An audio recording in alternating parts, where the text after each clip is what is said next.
Andibalisela ngumpemvu nawe uba yebona iintloni bendinazo. Ndithi kwenzekeni impemvu? Uthi hey, lo mntana kangayibambi ifundo. Hayi ndaqoma ndiyayi. Uthi uba ndanyuka njani edongeni ndiyotsho e-second floor. Ndithi unyuka njani? Uthi ndahamba kweento ze-plumbing, nyuka ngaba pipe. Ndathi ndawuthi ifestile yakhe ivuliwe lo mntana ndazibetha phakathi ndangena in. Ndathi xa ndisithi umntana erumini ulele.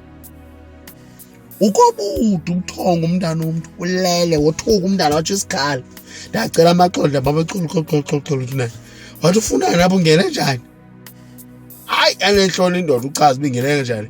Wathi umntana jonga into endiyicela apha kuni. Cela ungandixelele enye into. Ndicela uphinde uphume kulaa ndawo. Undandawo ukrobe ezantsi. Yho! Akukuthe uthi kodwa ngotya bendinyuka. Engqondweni yam isengathi lo mfo uyibethe yaphelela kumntu wam. Ndine-picture yezinto azenzayo endiqhela uzenza mna.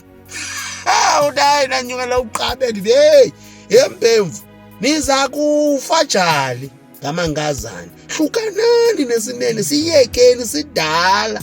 Nizawufa mpemvu. Hayi kawuyeke madoda nempemvu nizawufa. Tyheni.